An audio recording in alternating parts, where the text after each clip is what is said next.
Bună, bună, dragele și dragii mei! Astăzi este 21 iunie 2026, solsticiul de vară, cea mai lungă zi a anului în emisfera nordică, iar numerologia ne aduce energia puternică a lui 19.1, una dintre cele mai karmice și transformatoare în același timp, vibrații ale cifrei 1. Este o zi în care Universul ne întreabă, conduci tu propria viață sau încă aștepți aprobarea altora? În plus, am intrat deja în perioada în care Chiron în Taur începe să activeze răni legate de valoare personală, bani, siguranță, confort, merit, un proces care se va desfășura intens următoarele 3 luni. Tocmai de aceea, webinarul din 23 iunie, Triada de Aur, când Chiron, nodul nord și numărul destinului își dau mâna, vine în întâmpinarea voastră ca să analizăm toate aceste mecanisme și să activăm codurile personale ale fiecăruia pentru o evoluție lină și frumoasă, da? În cunoștință de cauză. Există atât varianta live, cu participare, manual, suport de curs și acces la înregistrări, cât și varianta light, doar calcul și activare personală, fără stres și fără să învățați mai multă matematică decât știți deja. Iar în finalul acestei ediții vom deschide cartea răspunsurilor, ca de obicei, și mesaje de la cristale astăzi, așa că pregătiți-vă întrebările. Energia generală a zilei, cum am spus și mai devreme, este 19.1, iar 19 este asociat în numerologia karmică cu independența, asumarea responsabilității, vindecarea orgoliului, puterea personală și renașterea după pierderi. 19.1 ne spune nu mai poți merge înainte cu metodele vechi. Cum vedem, apare și 1 și 9, sfârșit și nou început. Este o zi excelentă pentru decizii importante, lansări, negocieri, clarificări și începuturi, dar poate să aducă și conflicte de ego, încăpățânare, rupturi bruște și nevoia de a demonstra ceva. Oracolele zilei nici nu puteau să iasă mai bine astăzi decât Falling, Alice in Wonderland Oracle, care ne spune că există senzația că pământul ne fuge de sub picioare, dar cartea ne spune nu cazi, doar te transformi, da? 1 și 9. Te transformi și de la capăt. Ceea ce pare pierdere poate fi eliberare și să poți să mergi la drum fără balast. Al doilea card din The Starseed Oracle al doamnei Rebecca Campbell a ieșit Messenger. Mesajele ne vin astăzi prin oameni, prin vise, prin sincronicități și conversații aparent întâmplătoare. Universul ne vorbește, așa că fiți atenți! Iar Beyond Lemuria Oracle Cards ne-a trimis cardul Communication and Creation. Tema zilei este să nu construiești singur, comunică, cere ajutor, explică, ascultă. Energia favorizează foarte mult colaborările inteligente. Iar runele și ele grozavă astăzi, parcă s-au vorbit cu mesajele anterioare, au ieșit în ordine. Ghevo, Uruz, Sovilo. Ce poate fi mai frumos de atât? Ghevo, parteneriat, schimb echitabil, cadouri karmice. Uruz, forță vitală, vindecare și curaj. Iar Sovilo, victoria, soarele, succesul obținut prin claritate. La lumină vedem totul altfel. Împreună cele 3 rune ne spun aliază-te cu oamenii potriviți, folosește-ți puterea și vei obține victoria. Pentru relații în general și cupluri în special, 19.1 scoate la suprafață problema controlului. Întrebarea zilei este cine conduce relația. Pot apărea reproșuri vechi, lupte de putere, discuții despre bani, discuții despre contribuție și responsabilitate. E valabil și pentru alianțe gen NATO, UE și multe altele, unde toți discută cine plătește pentru cine și de ce. Ghebo spune însă că relațiile sănătoase funcționează prin reciprocitate. Dacă unul oferă permanent, iar celălalt doar primește, dezechilibrul devine vizibil. Sovilio ne arată că adevărul poate fi spus astăzi și frumos, calm și fără război. Analiză sociopolitică numerologică. Privim doar informațiile publice din presa oficială și încercăm să interpretăm simbolic prin prisma numerelor. În România, în continuare, vedem tensiuni politice majore în interiorul PNL, în special în conflictul dintre tabăra lui Ilie Bolojan și cea asociată domnului Adrian Beștea, alături de dispute privind conducerea partidului și reorganizarea internă. Totodată continuă dezbaterile publice privind reforma justiției, contestările unor decizii și anunțuri de proteste într-un climat de polarizare și neîncredere instituțională. Dacă nu suntem atenți, ne vom trezi în plină campanie de reinstaurare a tribunalelor poporului din anii 50.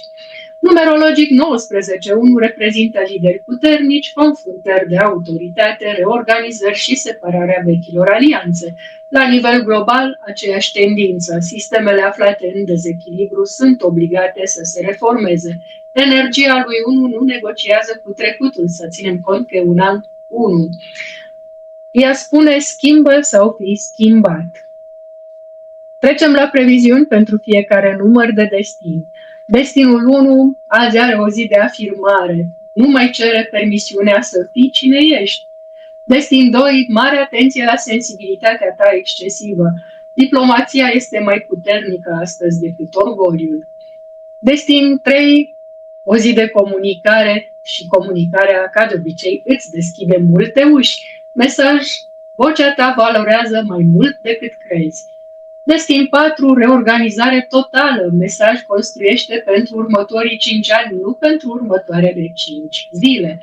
Pentru destin 5, schimbări rapide și mesaj, libertatea cere responsabilitate. Destin 6, ai o zi în care familia este prioritară, din de care a începe acasă. Pentru destin 7, o zi de revelații spirituale majore, ascultă ceea ce liniștea încearcă să-ți spună. Destin 8, bani și putere, nici nu te interesează altceva. Prosperitatea urmează claritatea.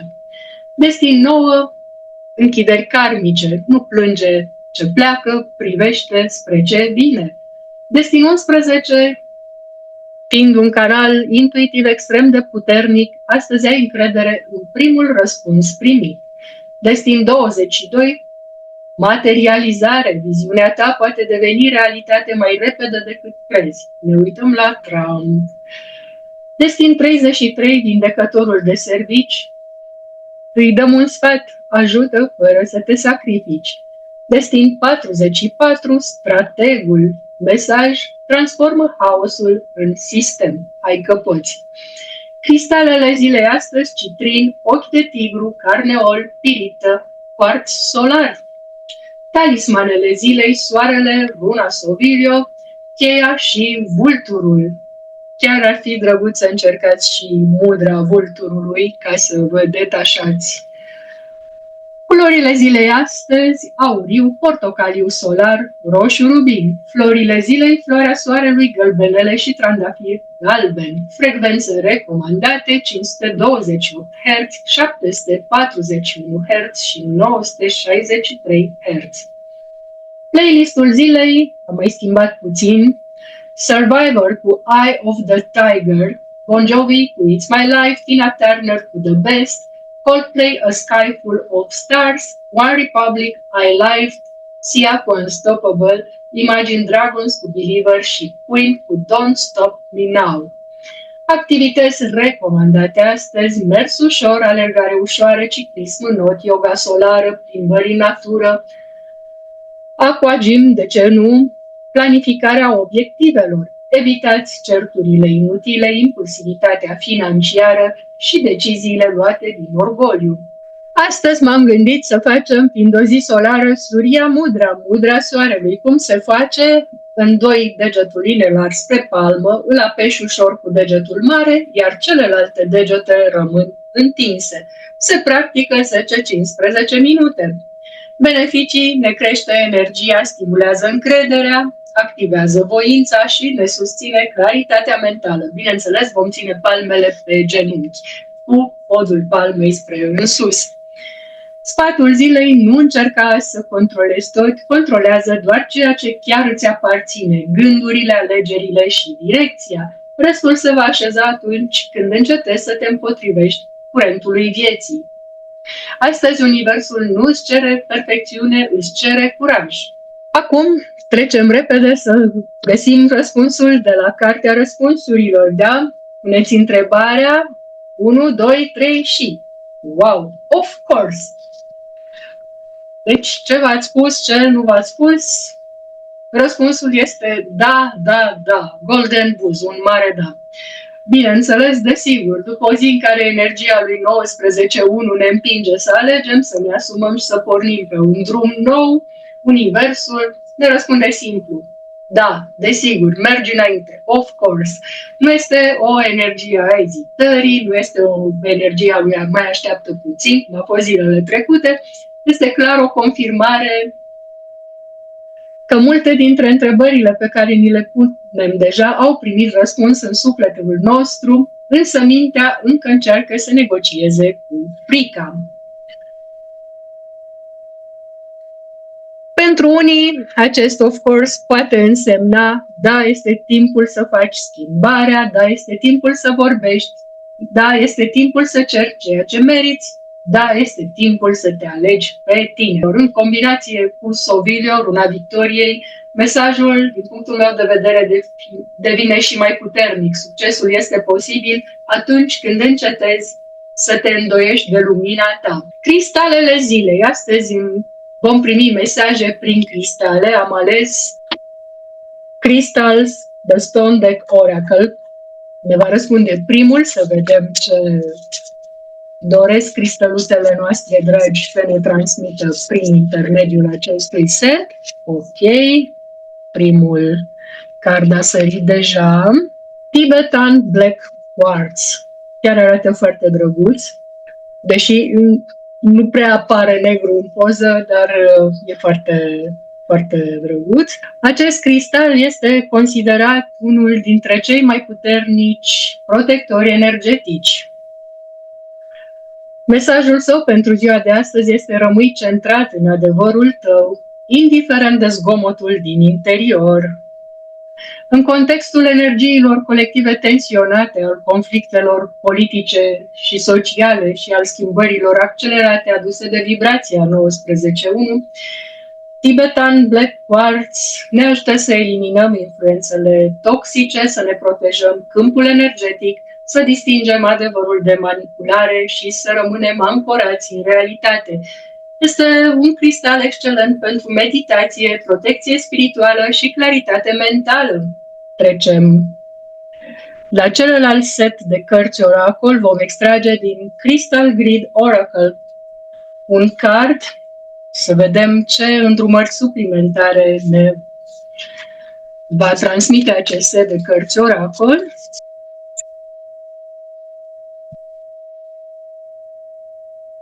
Ok. A ieșit un card foarte interesant, da? Din grilele de cristale Oracle Cards, și cardul numărul 55, Foundation, Pirite.